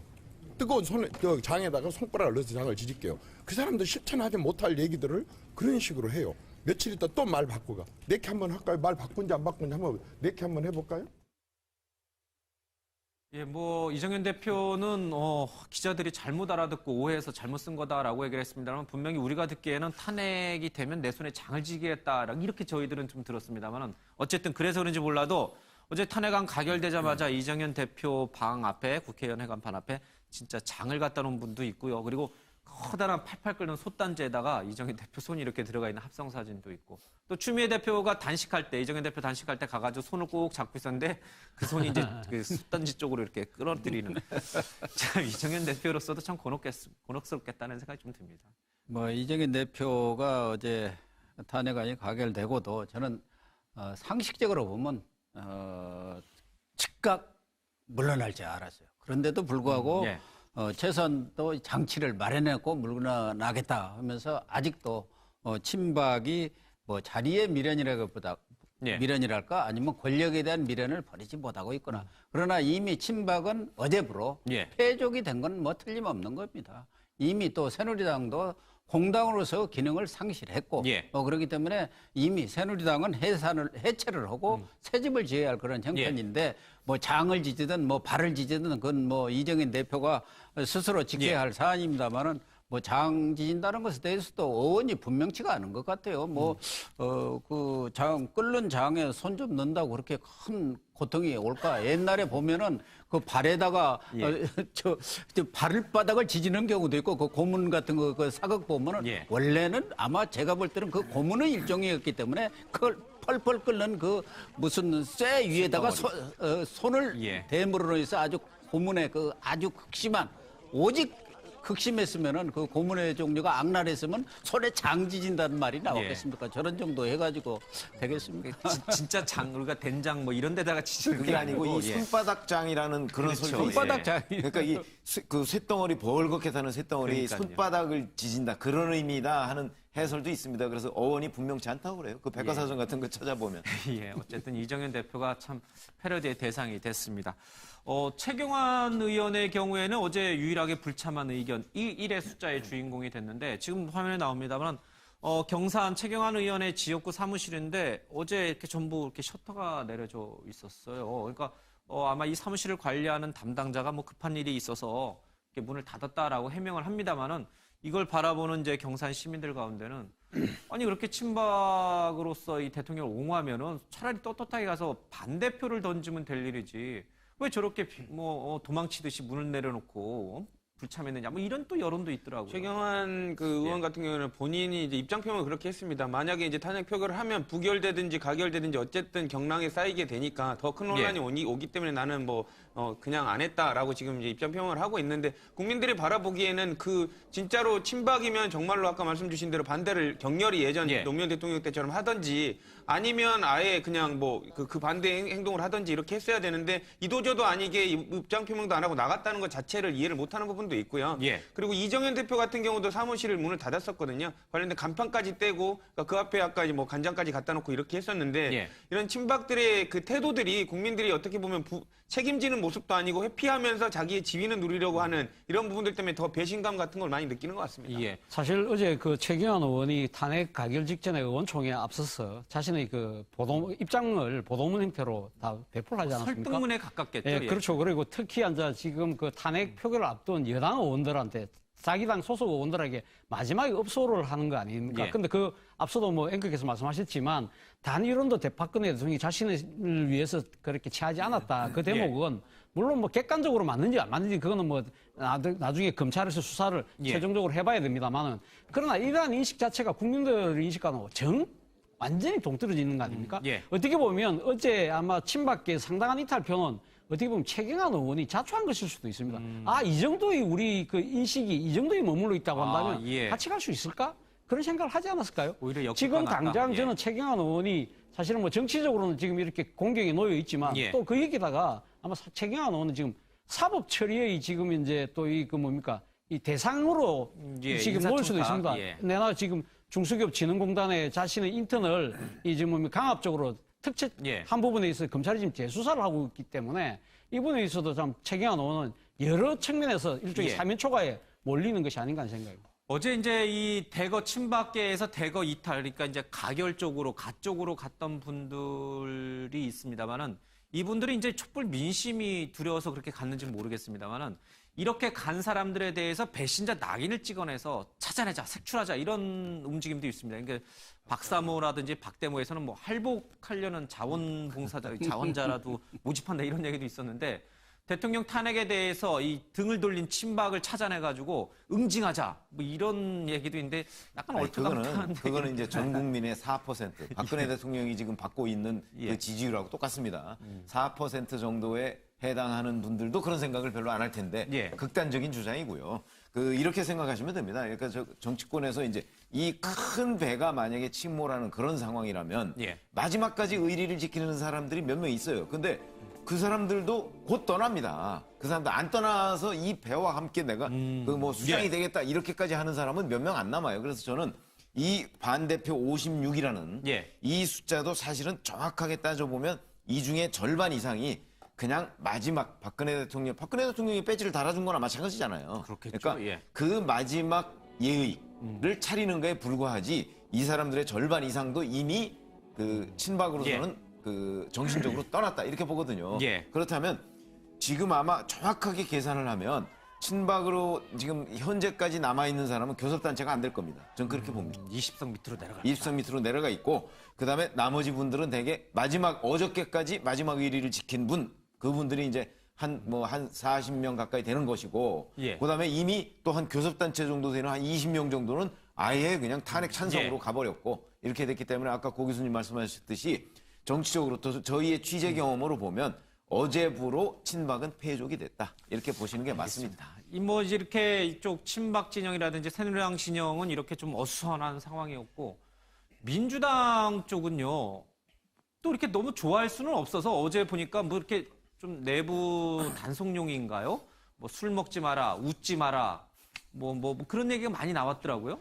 표정 관리를 해야죠. 물론 이제 예. 주장하는 대로 국민들의 민심을 받들어 가지고 이제 가결에는 성공을 했지만 너무 좋아하는 그 자축하는 분위기를 내면 국민들이 너네들 좋아하라고 이렇게 밀어준 게 아닌데 촛불 민심이 일어난 게 아닌데라고 이렇게 화를 낼 수가 있거든요. 예. 더더군다나 아까 말씀 주셨듯이 지금 촛불 민심에 있어서 야권이 제대로 응하지 못하고 끌려다닌 예. 부분도 있었고 그리고 제대로 정치적인 협상이라든지 정치적 능력을 발휘하지 못해서 예. 결국에는 촛불 민심에 기대서 이렇게까지 완 부분이 많거든요. 그러니까 그런 부분들 때문에 마냥 좋아할 수 있는 부분이 없고요. 이제 향후에 이제 야권이 국민들로부터 그 촛불 민심을 그대로 지지로 기반으로 받아들이기 위해서는 예. 향후에 관련된 부분 어떻게 처리하는지 총리에 관련된 권한대행을 지지할지 부분 그리고 관련돼서 여야 협의체를 어떻게 만들어서 이루어 갈 부분을 국민들이 바라보고 있는 부분인데 그 부분은 아마 고민하고 있을 것 같습니다. 알겠습니다.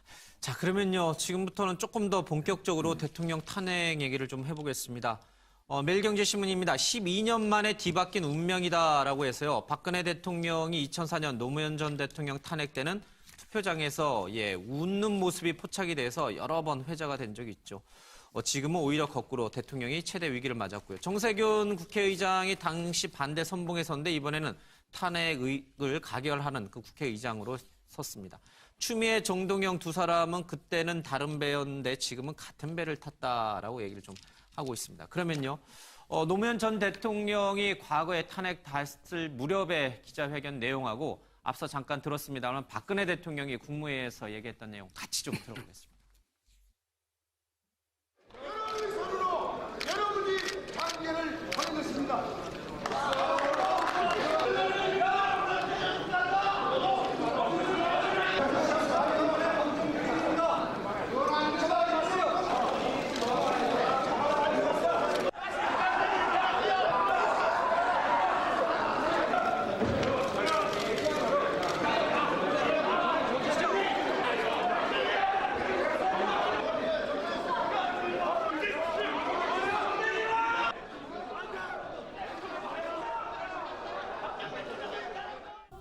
대통령 노무현 탄핵 소추안은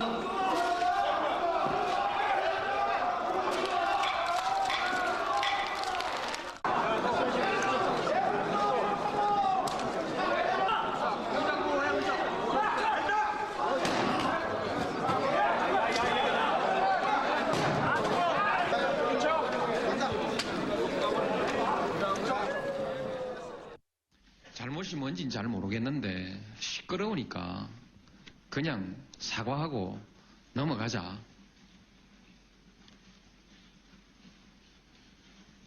그래서 탄핵을 모면하자. 이렇게 하시는 뜻이라면 그것은 제가 받아들이기 어려운 것입니다. 오늘 오후에 국회에서 대통령 탄핵 소추안이 가결되었습니다. 우리나라의 안보와 경제가 모두 어려움에 처한 상황에서 저의 부덕과 불찰로 이렇게 큰 국가적 혼란을 겪게 되어 국민 여러분께 진심으로 송구스럽다는 말씀을 드립니다. 예, 12년 전 2004년에 노무현 전 대통령 탄핵하고 어제 탄핵은 닮은 점도 있고요. 또 극명하게 다른 점도 분명히 존재하는 것 같습니다. 당시 야당이 주도를 한 것인데 열린우리당은 당시 의석수가 한 40여 석 정도, 47석. 예, 7석 정도에 불과하고 지금은 뭐 굉장히 많은 의석을 이제 야권이 갖고 있고. 어떻게 고영신 교수님, 예. 그 당시와 지금의 상황과 비교했을 때 가장 결정적 차이는 물론 이제 아까 의원 숫자도 얘기했습니다만은. 그때는 막 단상 점령하고 뭐 던지고 난리가 났잖아요. 그런데 그렇죠. 어제는 새누리당이 압도적으로 의석수를 많이 갖고 있음에도 불구하고 뭐 압도적은 아닙니다. 뭐 상당히 많은 의석수를 갖고 있음에도 불구하고 대통령을 막아야 된다. 탄핵안 표결이 되는 걸 막아야 된다라는 움직임은 없었어요. 그 이유가 뭘까요? 어디에서 그런 차이가 발생했을까요? 민심이죠.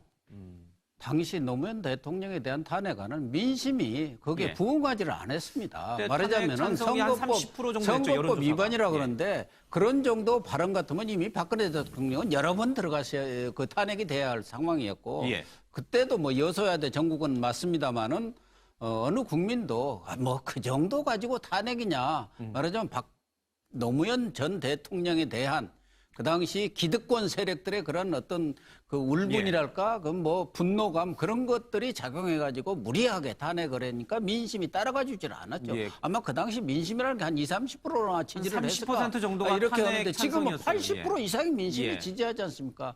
그 민심의 흐름 때문에 어제도 뭐 새누리당이 그걸 거역해서 뭐 저걸 예. 물리적으로 막고 어쩌고 할 상황도 아니고. 보이콧할 상황은 아니었다. 예. 그래서 당시 노무현 전 대통령은 그냥 피청구인 자격이었지만 박근혜 대통령은 피고인, 피의자 신분 아닙니까? 예. 피의자. 그러니까 결정적인 여러 가지 국정농단과 비리 예. 이런 것들로 인해서 전혀 상황이 다르고 민심이 뒷받침을 해주느냐 안 해주느냐 결국은 어제 민심과 동일하게 한 78%의 찬성표가 나왔지 않습니까? 예. 그게 중요하죠. 민심에 의해서 달라졌다. 예. 그렇죠. 2004년도 탄핵안이 가결될 때 제가 취재기자로 그 현장에 있었습니다. 그때 국회 본회의장에 예. 있었는데 어제 그거 보면서 상당히 어제는 차분하고 아주 담담한 예. 차원에서 그렇게 되는 걸 보고 아 그래도 대한민국이 이만큼 그래도 좀 발전했구나. 물론 예. 탄핵이라는 사태는 상당히 어떻게 우리 헌정에 있으면 상당히 비극적인 사건이긴 합니다만 이런 식으로 질서 있게 그래도 이 탄핵안이 가결되는 부분에 대해서 예. 결국 민심의 부합하는 이렇게 그러니까 의정 활동을 보여주는 부분에 있어서는 아 국회의원들 간만에 바꿔한다는 생각을 했는데요. 저는 2004년도 모습을 떠올리면서 그 생각을 해봤습니다.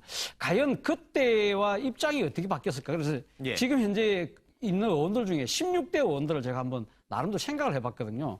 지금 당시 그때 박근혜 대통령도 16대 의원인데 박근혜 대통령은 지금 공격수에서 본인이 지금 이제 탄핵 소추를 당하는 입장인데 그거 비슷하게 서청원 의원 그리고 홍문정 의원, 정우택 의원이 그때 당시 야당으로서 탄핵에 아마 찬성표를 던진 걸로 아마 보여집니다. 그건 뭐 무기명 투표이기 때문에 정확히 알 수는 없지만. 김기춘 전 실장도 당시 법사위원장이었죠. 그렇죠. 예. 그러니까 뭐 근데 핵심적인 지금 인물이었을 거고. 김기춘 비서실장 지금 현역 의원이 아니니까 예. 어제 이제 본회의장 중심으로 본다고 한다면 정진석 의원 같은 경우는 지금 이제 어제 찬성을 했는지 반대를 했는지 좀 아리까리한 측면이 있기 때문에 정진석 의원은 모르겠습니다만 대신 수비에서 공격으로 바뀐 분들이 있습니다. 대표적인 분이 정세균 국회의장, 예. 그리고 정동영 의원, 천정배 의원들이 대표적으로 그때 당시 천정배, 정동영 의원이 무릎 꿇고 우는 장면이 지금 엉엉 울었죠. 예. 엉엉 제게 내리에 그대로 있거든요.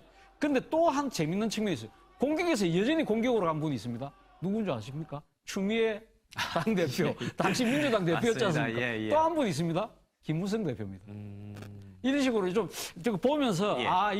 당시 16대 의원을 지냈던 분들 중에 지금 현재 계신 분들을 예. 제가 이렇게 비교를 해보니까 좀 상당히 만감이 교차하는 예. 그런 생각이 들더라고요. 12년 만에 이렇게 운명이 네. 뒤바뀔 수가 있나요? 예. 근데 아까 그 화면에 보면은 이제 노무현 대통령의 발언은 탄핵하기 전날 발언이고 예. 지금 박근혜 대통령 발언은 후에, 예. 탄핵한 그날 탄핵 당한 뒤 발언이잖아요. 근데 이제 고 노무현 대통령이 탄핵하기 그 전날 발언과 관련해서는 저 망치를 두드린 예. 박관영 국회의장의 회고록에 보면 그런 내용이 있어요. 박관영 국회의장이 당시에 노무현 대통령한테 제안을 했다는 거죠. 이 부분은 뭐 그렇게 중요한 것 같지도 않은데 그냥 내가 좀 실수를 했다. 이제 사과해라. 이 선거 중립의무 위반. 예. 그래서 그 부분을 사과하고 그러면 하지 않겠다라는 식으로 제안을 했다는 거예요. 근데 그걸 거부하는 장면이거든요. 예. 응? 나 그렇게 사과는 못 하겠다. 그래서 박관영 국회의장이 회고록에다 그렇게 써놨습니다. 나는 그때 노무현 대통령이 탄핵을 유도하는구나라고 느꼈다. 왜 예. 그러냐면 어차피 열린우리당이 그 다음 달이 그 총선 아니었습니까? 예. 그러니까 총선에서 저 당시에 열린우리당이 47석밖에 안 되니까 열린우리당을 가지고 정치를 할 수가 없는 거예요. 그러니까 탄핵을 유도해서 뭔가 이 탄핵 역풍 같은 걸 노무현 대통령이 예상했던 것이 아니냐. 예. 박관영 국회의장 얘기죠. 예. 그게 박관영 국회의장 회고록에 써 있습니다. 예. 그래서 유도한 것 같은 느낌이다라는 거를 그 회고록에 써놓고 있어서 그것도 저거랑 이렇게 연결시켜서 보면 진짜 그럴 수도 있었나 싶은 생각이 들죠. 예. 왜냐하면 노무현 대통령이 워낙 이 정치적인 승부수에 강한 강하니까. 사람이기 예. 때문에 그럴 수 있겠다는 생각이 들더라고요. 그러니까 노무현 전 대통령에 대한 평가를 할 때 극단적으로 이제 갈리는 부분인데 한쪽에서는 저거는 노무현 전 대통령의 꼼수야, 정치적인 술수야라고 보시는 분들이 있고 다른 한쪽에서는 저거는 그냥 순수하게 진정성을 가꾸는 행동인데 그걸 자꾸 정치적으로 해석한다. 이렇게 이제 두 시각이 항상 맞부딪히는 것 같아요. 예. 근데 박관영 국회의장은 노무현 대통령하고 정치를 같이 했었기 거의 같이 때문에 했죠. 예. 굉장히 잘 알아요. 그래도 이제 저는 이제 개인적으로 이제 생각되는 부분이 노무현 대통령하고 가까운 사람들 그리고 정말 측근에 박관영 의장보다 더 옆에서 진짜 가신으로 있었던 사람들 뭐 입장에서 들어본다면 그 사람들 뭐 그런 것 같습니다. 물론 정치적으로 해석을 할 수도 있겠지만 노무현 대통령이 저렇게 말한 이유에는 아마 자존심 때문인 것 같습니다. 노무현 대통령 같은 경우는 정치적인 그 행위를 할 때 자존심을 제일 중요하게 생각을 하거든요. 예. 그렇기 때문에 본인이 정치적인 부분에 있어서 탄핵을 당하더라도 내가 옳다고 생각하지 않은 부분에 있어서는 사과를 할 수 없다는 그런 예. 단순한 부분에 있어서 저런 행동이 나온 것이지 탄핵 역풍을 받아서 선거에서 이기겠다 이런 부분까지 갔다라고 생각하는 측근들은 아마 없지 않나 이렇게 생각이 합니다. 예. 이제 그렇게 뭐 좀 다른 측면도 있고 근데 제가 잠깐 화면에 나왔습니다만 왜 저 때 박 대통령이 웃었을까? 그리고 이제 왜 이제 저게 이제 뭐 그 무기명이니까 비밀 그러니까 그 투표소 안에 들어가 가지고 이렇게 커튼을 가림막을 치고선 해야 되는데 그걸 왜 이렇게 열어젖히 공개 투표? 그러니까 나는 대통령 탄핵에 찬성한다는 거를 노골적으로 암시한 거 아니냐라고 굉장히 이제 많은 사람들 입에 오르내렸잖아요. 대통령이 왜 그때 웃으셨을까? 그러니까 이제 민주당이 아까 이제 웃음 뭐 술금지 웃지 마라 뭐 여러 가지 사실은 그때만 하더라도 박근혜 대통령이 그렇게 주목받는 정치인이 아니었습니다. 그때만 하더라도 예. 그러니까 박근혜 대통령이 상당히 주목받는 정치인으로 언제 부상하느냐면 바로 이 탄핵을 가결하고 난 뒤에 탄핵 역풍이 불면서 예. 그러면서 한나라당의 지지도가 완전히 꼬르박을 때 예. 그러면서 그때 당시 당대표인 최병렬 대표가 물러나고 긴급 대타로 지금 이제 박근혜 대통령이 예. 올라온 거 아닙니까? 그러고 나서 박근혜 대통령이 소위 말해 박풍을 일으키면서 선거의 여왕으로 부상하면서 박근혜 예. 대통령이 정치적 주목을 받았기 때문에 당시 현장에 있을 때는 그러니까 제가 이제 취재기자 입장에서는 사실 박근혜 대통령의 일거수일투족은 별로 그렇게 이 취재의 대상이 예. 아니었거든요. 근데 이제 와서 이제 돌이켜 보니까 사람들이 그렇게 이야기를 하는 부분이 있기 때문에 저는 큰 정치적인 의미는 별로 없다고 봅니다. 그리고 저 전후 과정을 쭉 보면 저거야말로 악마의 편집입니다. 예. 무슨 얘기냐면 자 박근혜 대통령이 저렇게 웃고 있는 그 당시에 이제 박근혜 의원이 예. 웃고 있는 부분을 보면 사람을 두고 이렇게 만났거나 이렇게 만나서 이렇게 그 미소를 띠거나 예. 그러고 나서 또 곧 그냥 이렇게 평상적으로 돌아와요. 그러니까 이제 인사치레로 그냥 웃는 그렇죠. 거지. 그러니까 동료 그런 의원들에 부분만 대한. 이렇게 해서 그 편집을 해놓으니까 이제 야 뭐 좋아서 웃고 있네 뭐 이런 식이 되는 것이지 저건 그 예. 편집의 문제입니다. 그래도 이제 이것 때문인지 몰라도 어제 표결장에서 본회의장에서 야당 의원들 가운데 웃는 사람 단 한 명도 없었습니다. 웃지 말아라는 또 게 그렇게 이제 편집당할까봐 그런 거죠. 이제 어쨌든 오해를 불러일으킨. 저 때도 사실은 최순실 씨가 옆에 있었는데요, 그렇죠? 그 최순실 씨 그렇다고 운전기사 봐야죠. 얘기를 들어보면 98년 이제 네, 입문할 저는 때부터 뭐 다 있었다고 박근혜 하니까. 대통령이 정치적 감각도 많이 있으신 분이지만 뭐 편집에 때문에 저렇게 뭐 웃음에 부각될 수도 있는데 예. 지금 그 최순실 사건을 보면서 진짜 박근혜 대통령의 뇌구조가 어떻게 생겼는가 저는 정말 궁금합니다. 그래서 그때도 웃은 거 아닌가? 지금 아무리 봐도 이해할 수 없는 일을 하고 있었지 않습니까?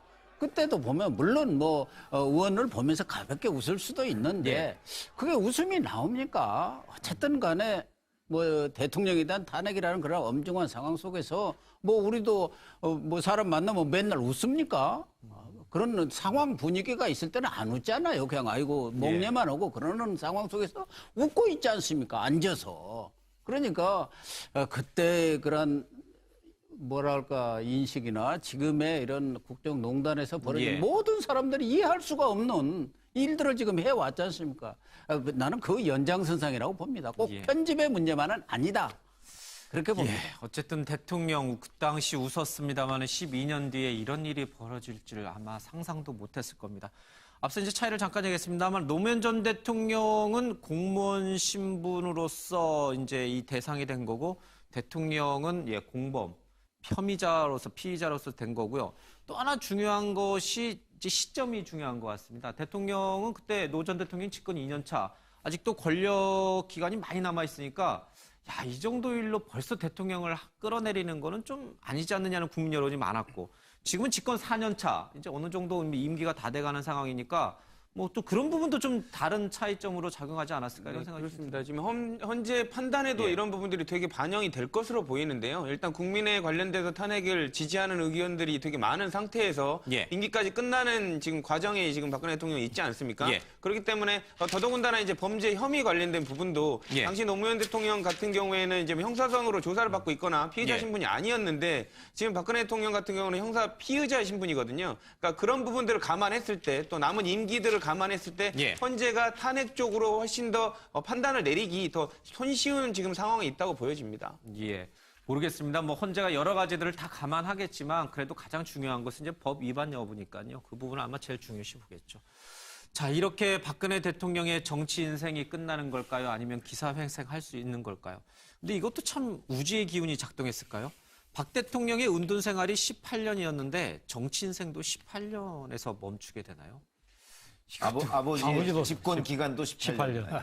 이게 정말 우주의 기운이 통하는 건지 거기다가 이거 웃을 일이 아닌데 제가 죄송합니다. 그렇죠. 저도 이거 예, 웃다가 대통령이 편집당할지 당선됐을 모르겠습니다. 때 득표율이 51.6%고요. 516. 이게 뭐 운명인가요, 진짜? 아니, 그러니까 그런 얘기 자꾸 하게 되면 우리가 웃게 된다니까요. 예, 그러니까 알겠습니다. 그거는 우연의 일치치고는 참 묘하다 하는 묘하죠. 생각은 아주 묘하죠. 하게 되는데 그걸 누군가 진짜 우주에서 이렇게 조화롭게 뭘 했다고 보기에는 뭐 그건 과학적이지 않으니까요. 예, 알겠습니다. 어쨌든 18년의 운동 생활과 18년의 정치 생활을 쭉 정리한 기사들이 각간에 좀 눈에 띕니다. 1952년 2월 2일 날 대구에서 탄생을 했고요. 그리고 1974년 8월에 유경수 여사가 피격 사망하면서 퍼스트 레이디 역할을 쭉 대행하게 되죠. 쭉 흘러가면서 1979년 10월에 박정희 대통령이 서거하고 이때부터 은둔의 생활로 들어갑니다. 그러다가 97년 12월에 입당하고 그 다음에 보궐선거 들어오면서 18년의 은둔 생활을 접고 정치인의 길을 가게 됩니다. 승승장구를 했죠. 선거의 여왕으로 불리면서 승승장구를 하면서 어제 그날까지 좀 왔습니다. 박근혜 대통령의 은둔의 18년 그리고 정치 인생 18년 뭐 다 한 번에 정리할 수는 없습니다만 그동안 박 대통령이 했던 얘기 좀 들어보겠습니다. 헌정사상 최초의 여성 대통령이 만들어갈 대한민국의 변화와 혁신 기다려지지 않으십니까? 우리 모두의 꿈이 이루어지는 100% 대한민국을 이루어 국민 여러분의 은혜에 보답하겠습니다. 저의 남은 정치 인생 국민의 행복한 삶을 위해 바치겠습니다. 오로지 국민 여러분이 저의 가족이고 국민 행복만이 제가 정치를 하는 이유입니다. 또 한 번 새로운 한강의 기적을 일으키는 기적의 주인공이 될 수 있도록 국민 행복, 희망의 새 시대를 만들어 갑시다. 예, 모든 사람들이 인생을 되돌아보면 파란만장했다, 격동의 세월이었다라고 스스로를 이제 평가합니다. 참, 내가 지나온 생활이 너무나 고단했다라고 얘기를 하는데 사실 박 대통령도 인생을 이렇게 되돌아보니까 참으로 굴곡이 많았네요. 이 굴곡을 다 설명할 수가 없겠네요. 예. 그 현대사의 한 획을 그은 그런 일들이 굉장히 많았죠. 뭐 본인과 많았어요. 본인의 아버지와 그렇죠. 그리고 이제 지금 또 정치 인생 마감하는 것도 또 진짜 무슨 역사책에 나올 일 그런 걸로 지금 마감을 하고 그럴 위기에 처해 있지 않습니까? 그런 걸 보면 박근혜 대통령의 그러니까 태어나서부터 그 아버지 그때 그 18년간의 집권 기간, 그 다음에 또 어머니를 잃고 그 20대에 퍼스트레이드를 했던 기간, 그 다음에 그 이후에 유경재단을 통해서 사실은 그 동생들과의 싸움, 그것도 사실은 보통 우리가 상식적으로는 이해하기 어려운 부분이죠. 그리고 이제 그 최태민 씨와의 뭐 만남 여러 가지, 그리고 그 딸로 이어지는 운명, 거기까지 해서 지금 이 탄핵까지, 또 그 딸 때문에 또 어찌 보면 이 탄핵까지 이르게 된 하나의 계기가 됐지 않습니까? 그리고서 이제 여기까지 왔는데 그런 걸 보면 참 그 여러 가지 이렇게 하나로 봐도 우리가 역사적으로 박근혜 대통령이 이 지울 수 없는 여러 가지 흔적들이 참 굉장히 많다 하는 그런 느낌을 갖습니다. 저는 뭐 박근혜 대통령이 그 정치적인 부침을 보면서 결국 지금 어제 탄핵이 가결됐습니다만 저는 일종의 박정희 패러다임이 드디어 우리 헌정사에서 이제 종막을 고하는 것이 아닌가 지금 생각이 드는 겁니다. 그러니까 물론 박정희 대통령 1979년 11.6 사태 때 돌아가셨지만 그 이후에 지금 이제 소위 말해서 개발연대의 통치 방식, 그리고 지금 이번에 최순실 국정농단에 나타났듯이 이 재벌들과 이 검은 뒷거래, 이런 여러 가지 모습들이 아직도 박근혜 패러다임이 우리가 벗어나지 못했던 거거든요. 사실 2012년도에 박근혜 대통령 51.6%라는 득표를 거두는데 상당 부분은 박정희 향수가 잘했던 게 사실 아닙니까? 그래서 51.6%인가? 그런 측면도 분명히 있겠죠. 그렇기 때문에 저는 이제는 새로운 패러다임을 국민들이 요구하고 있는 하나의 중요한 어제 이 하나의 그 전국의 이 변곡점이 된 것으로 역사에 기록되지 않을까 생각합니다. 고 교수님이 이제 평상 언론인으로서 이제 지내오셨으니까 저 장면들이 다 기억에 남을 거 아니에요? 저기 이제 정계 입문 때부터 뭐 11.6부터 다 기억나실 텐데 어떤 순간이 가장 이 박 대통령의 정치 인생 18년, 은둔의 생활 18년 중에 어느 순간이 제일 떠오르십니까? 저는 뭐 천막당사 생활이 차떼기 당시 차떼기를 해서 천막당사로 가는 그 대표가 돼갖고 그런 정치적 결단. 그때 아마 많은 국민들이 박근혜 대통령에 대해서 엄청난 기대와 희망을 가졌을 거예요. 그 천막당사로 인해서 사실은 뭐 2007년도에 경선에 패배를 했습니다만 결국 대통령까지 된 거 아니겠습니까? 그 기대와 희망을 깡그리 무너뜨리는 데 대한 어떤 좌절감, 실망감, 낭패감이랄까? 이런 것들이 이번에 모든 국민들이 촛불, 처음에 2만의 촛불이 232만의 촛불. 사실은 232만이지만 집에서 텔레비를 보는 분이든 직장에 가서 일하는 모든 사람, 저는 5천만이 뭐 4%는 뭐 아니라고 할 수도 있습니다만 5천만이 다 참여를 했다. 그렇게 봅니다. 천막당사로 가겠다라고 결정한 거는 최순실은 아니에요. 그러니까 자꾸만 이게 최순실이 모든 게 이게 그렇죠. 그러니까 대통령의 인생에 가장 지금 와서 생각해보면 최악의 수를 둔 것이 영향을 많이 미친 사람이 이거는 틀림없을 겁니다. 최순실 씨가. 근데 자 2004년 천막당사도 그럼 최순실 씨 아이디어냐? 만약에 그게 최순실 씨 아이디어라면 최순실 씨는 대단한 사람이죠. 대단한 정치적 감각을 가지고 있는 사람이죠. 그런데 제가 듣기로는 당시 사무총장이 이상득 전 국회 부의장이었어요. 이상득 사무총장의 아이디어라고 저는 본인한테 직접 들었어요. 근데 어차피 아이디어라는 거는 내는 사람도 중요하지만 그 채택한 사람이 훨씬 더 중요한 겁니다. 그러니까 그 이상득 사무총장의 천막당사 아이디어를 박근혜 당시 대표가 차용을 한 거예요. 차용을 해서 천막당사를 자기 브랜드로 만든 거죠. 그러니까 그런 정치적인 감각은 박근혜 대통령이 상당히 가지고 있는 거예요. 지금은 최순실 게이트가 나오니까 뭐 최순실이라는 사람에 의해서 뭐 꼭두각시로 조종당했다 그래서 마치 아무런 이 머릿속에 하얀 사람인 것처럼 지금 이제 일부 묘사하는 분들이 있는데 저희는 이제 뭐 만나보고 뭐 그 같이 그 취재도 해보고 그랬잖아요. 그러면은 그러나 여하튼 박근혜 대통령의 저런 정치적 감각, 천막당사처럼 그런 감각은 아직도 저 정치권에서 따라갈 사람이 그렇게 많지가 않다. 전 그렇게 봅니다. 제가 그런 첨언을 조금만 감각이 하면요. 왜 지금 그런 걸 발휘를 못했을까? 그 지도자로서의 감각인데, 그렇죠? 그러니까 그게 그러니까 지도자로서의 감각 그것도 중요하지만 참모도 그만큼 중요한 겁니다. 2004년도 천막당사 시절에는 또 제가 한나라당 출입 기자였습니다. 그렇기 때문에 그 상황을 제가 소상히 아는 편인데 그때 당시 사실 천막당사 가기 전에 소위 말해서 한나라당 내에 이 개혁 세력이라는 남원정 그룹이 있었습니다. 그러면 차떼기가 나오면서 그때 먼저 허벌판에 천막을 먼저 친 사람은 남경필, 원희룡, 또 정병국 이런 소장 개혁파들이 먼저 하고 거기에서 이제 당사를 어떻게 하느냐 논란이 있을 때 그때 당대표로 긴급 투입됐던 박근혜 당대표가 과감하게 결단을 내리면서 진짜 딱 당사 문판을 떼서 진짜 여의도에 크게 지금 그때는 이제 여의도의 지금 그 공원 앞에 상당히 공터가 있었어요.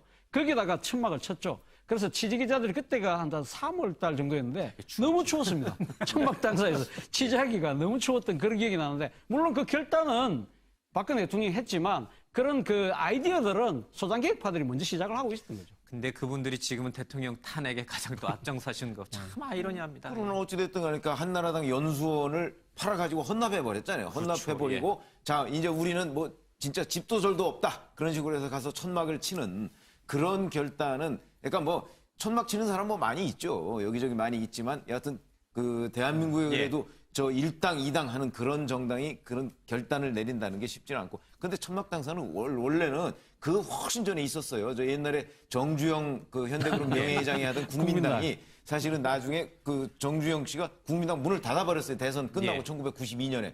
그리고 나니까 국민당의 다른 의원들이 천막 당사로 나가 앉았던 적이 있습니다.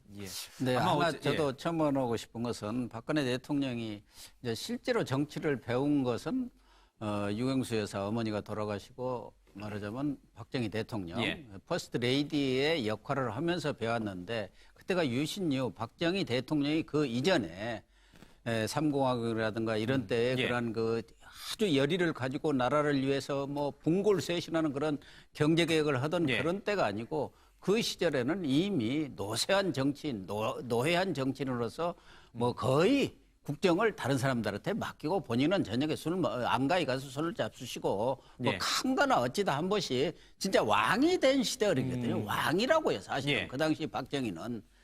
그리고 18년간의 은둔후 생활을 했단 말이에요. 그러니까 박근혜 대통령의 사고는 70년대에 머물렀던 거 아닌가. 지금도 보면은 왕이에요. 최근에 그 미용사라든가 뭐 누구예요 요리장 뭐 이런 분들을 얘기를 들어보면 완전히 박근혜 대통령 관저에 있으면서 군림하되 통치하지 않는다. 최순실한테 맡길 건 맡기고 김기춘한테 맡기고 우병희한테 맡기고 자기는 어쩌다 나와서 뭐 국무회의나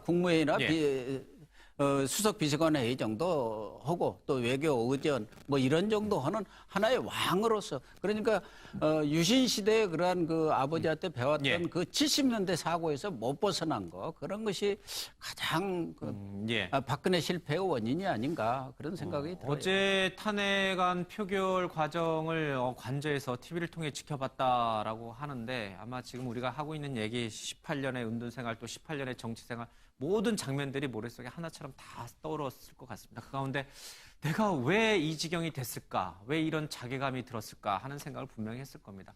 아마 가장 중요한 변수는 두 가지였던 것 같습니다. 바로 최태민과의 인연, 또 최순실과의 인연, 또 하나가 세월호 때의 그런 잘못된 행동, 판단이 아닐까 싶습니다. 두 얘기 좀 잠깐 들어보겠습니다. 혹시 최태민 씨로부터 재정적 지원을 받은 적이 있습니까?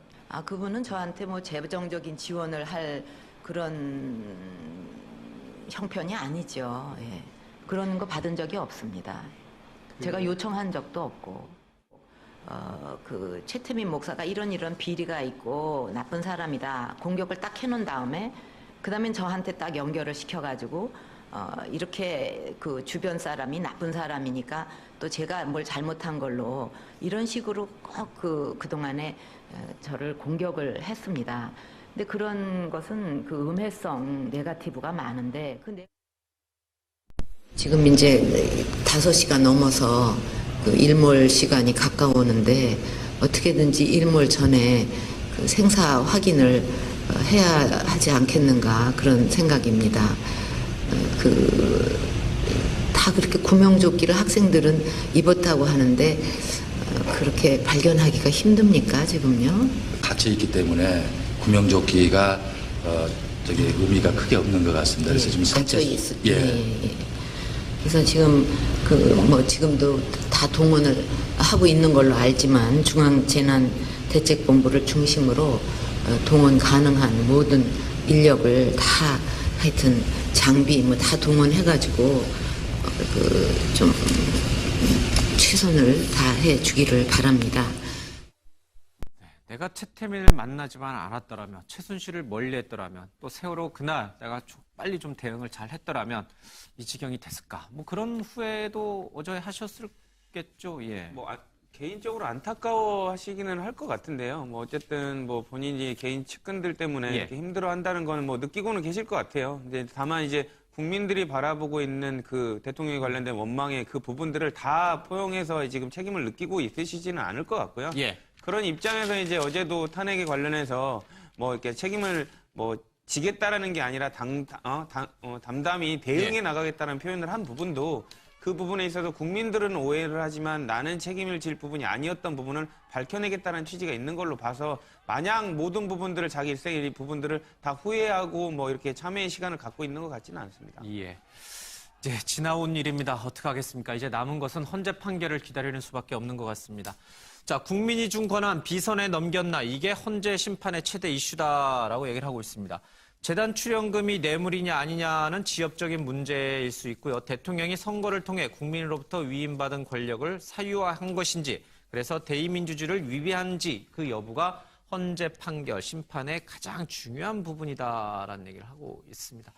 자, 여러 가지 헌법 위반 그 사유가 있습니다만은 그래도 가장 중요한 것이 바로 이 부분인 거죠. 그러니까 대통령의 권한을 사적으로 사유화해서 누군가에게 줬느냐. 그러니까 두 가지를 제일 중요하게 보고 있는 것 같은데, 하나는 이제 국민주권, 국민이 부여한 권리를 왜 다른 사람들한테 임의적으로 넘겼느냐 이 부분하고요. 세월호 관련해서 대통령은 국가에 관련된 그 힘을 동원해서 힘을 이용해서 국민의 생명권을 보장할 의무가 있는데 그 부분을 혜택하지 않았느냐. 그 외에도 예를 들면 대의제 원리에 관련된 부분, 여러 가지에 관련된 부분을 다 위배했다는 부분이 많긴 하지만 기본적으로 예전에 노무현 대통령 관련해서 선거 중립 의무 위반이라는 어떻게 보면 좀 중대하지 않은 부분에 관련된 위반이 된 부분과는 배치되게 개별적 법 위반도 많습니다만 아예 헌법에 관련된 위반 부분도 상당히 많이 적시가 되어 있고 많은 부분에 있어서 관련된 부분의 위반으로 판단되지 않을까라는 기대도 되는 부분입니다. 알겠습니다. 박한철 소장의 임기 이후에 아마 판결이 내려질 것 같다라는 게 아마 대부분의 중론인데, 그러면 8명 가운데 성향을 굳이 따지자면요. 이 가운데 이정미, 김희수, 김창종, 이진성, 안창호, 강일원 재판관 등 6명이 이명박 정부에서 임명이 됐습니다. 물론 대법원장이 지명한 분도 있고요. 여당 몫으로 지명된 분도 있고 여야 합의 선출된 재판관도 있습니다만 어쨌든 이명박 정부에서 지명된 대법 헌재 재판관이 무려 6명이다. 그러면 박한철 소장을 빼고 8명 가운데 6명이 보수적 성향이다. 글쎄 그렇게까지 볼 수는 모르겠습니다만 이렇게 될 경우에는 이게 기각이 될 수도 있지 않느냐. 그러니까 대통령이 기사회생할 수도 있지 않느냐라고 보는 분도 분명히 있더라고요. 아니 보는 거야 자유인데 제가 볼 때는 그분들은 그러면 자기 성향에 따라서 그 실제 객관적인 사실을 외면하고 재판할까요? 저는 그렇게 생각 안 합니다. 예를 들어서 지난번에 통합진보당 해산 심판 때 거기 있는 이정미 재판관이 그 해산에 찬성했어요. 그렇죠. 이정미 재판관은 우리가 분류가 됐었는데 진보적 성향으로 분류하고 있는 분 아닙니까? 그런데 찬성했어요. 그럼 이정미 재판관은 자기의 성향과 반대로 이 결론을 내린 거잖아요. 법률적인 결론이라고 봐야죠. 그러니까 저는 기본적으로 헌법재판관 지금 아홉 분이 그 상당수가 판사 출신이 많습니다. 그렇다 보면 판사 출신은 우리가 그냥 흔히 얘기하는 걸로 검사 출신보다는 법률적인 의미에 보다 충실하다는 평가를 많이 받아요. 그런 걸 보면 보수, 진보 이런 걸 떠나서 저는 법률적 의미, 그러니까 우선 객관적 사실을 밝히는 게 중요하잖아요. 그 객관적 사실에서 그리고서 나중에 이제 객관적 사실을 먼저 밝혀놓은 다음에 판단을 하는 거예요. 예를 들어서 노무현 전 대통령의 경우에도 선거 중립 의무 위반 그거 당시에 인정했어요. 그래 노무현 대통령이 선거 중립 위반했다. 그런데 그다음에 이제 판단 부분이에요. 예. 그런데 그거 위반했다고 그래서 대통령 자리에서 물러나게 하는 건 좀 과한 거 아니야? 2004년에 헌재 결정이 그거예요. 예. 그런 거 보면 이번에도 이 객관적 사실을 확립을 해놓고 판단은 그다음에 오히려 간단하죠. 이거에 따라서는.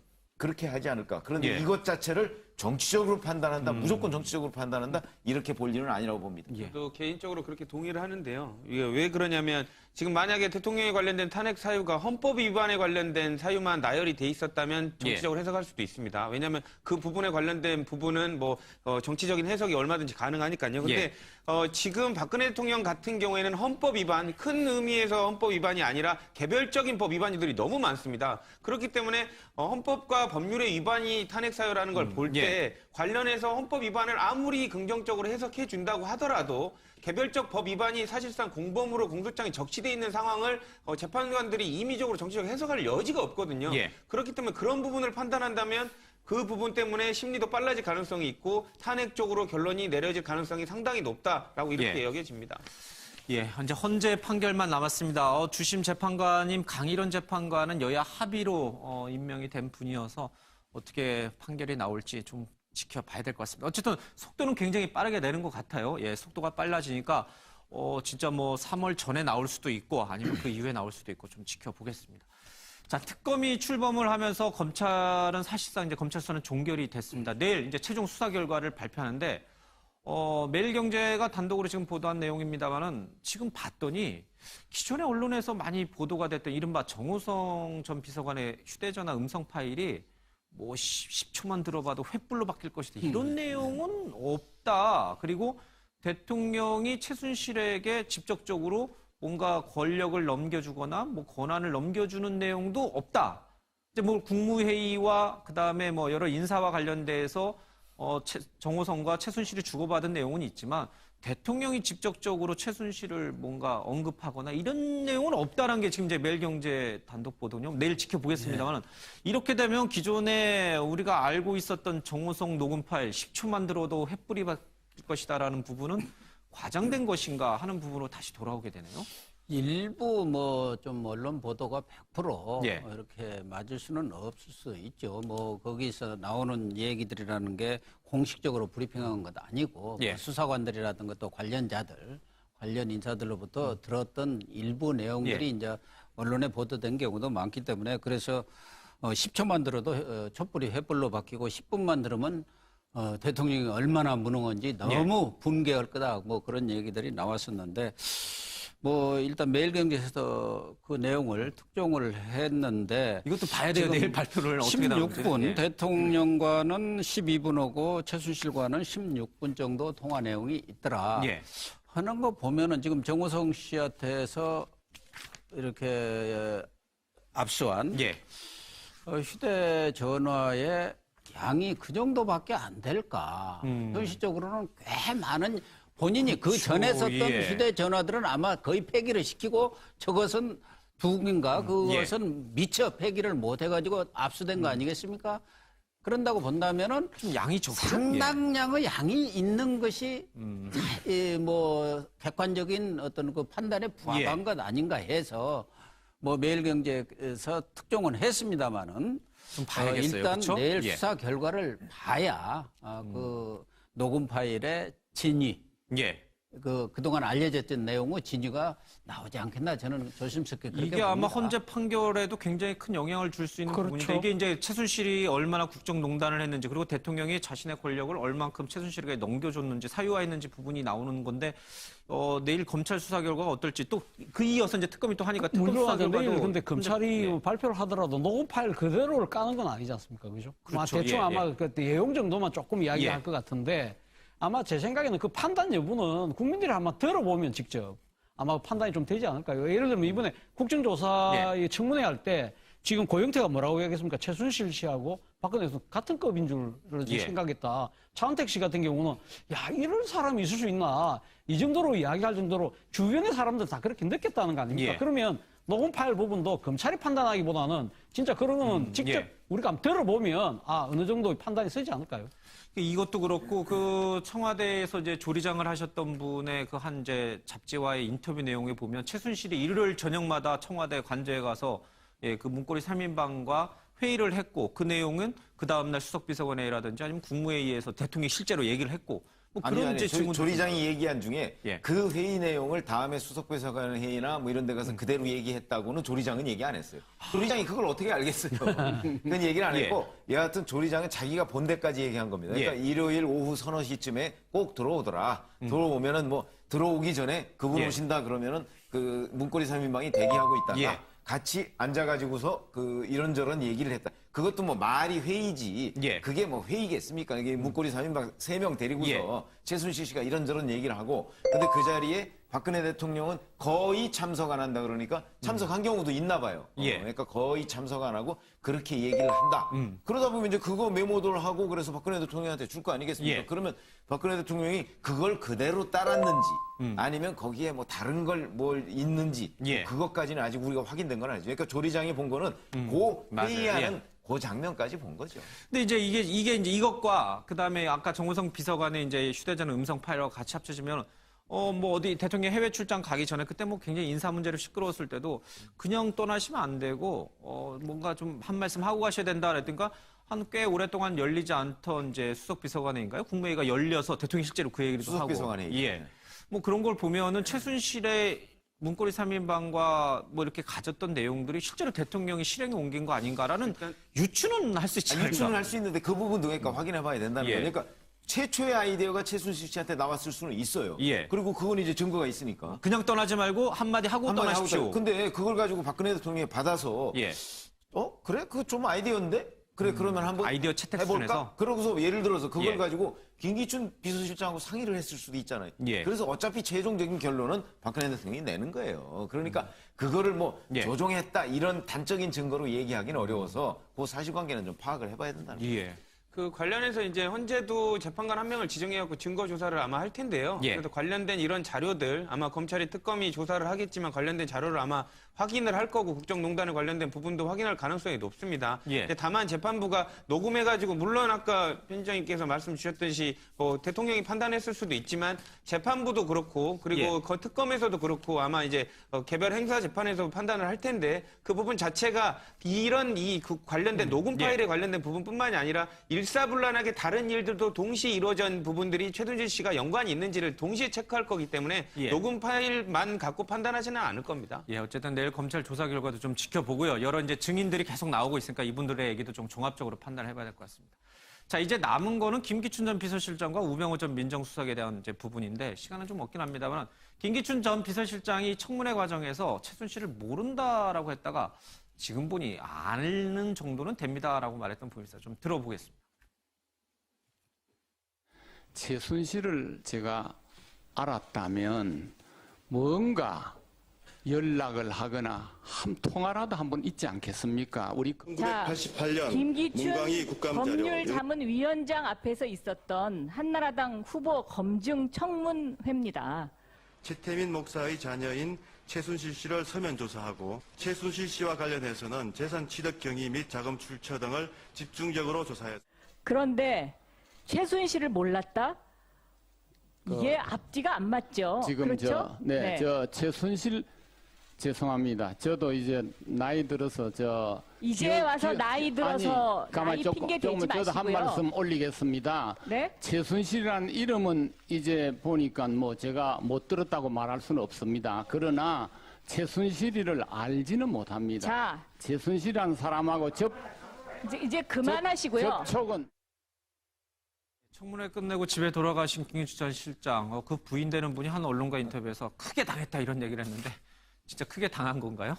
그 김기춘 전 실장의 일생에서 아마 저런 식으로 수모를 당하는 경우가 별로 없었을 거예요. 그렇기 때문에 지금 그 김기춘 전 실장 부인이 그렇게 얘기를 했잖아요. 그런 거 보면은 본인이 아마 상당한 그 치욕이다 이렇게 생각을 할 가능성이 높습니다. 자, 오늘 좀 시간이 없어서 이 부분은 좀 얘기를 못했습니다. 잠시 뒤에 특보에서 다 하도록 하겠습니다. 시청해주신 여러분 고맙습니다.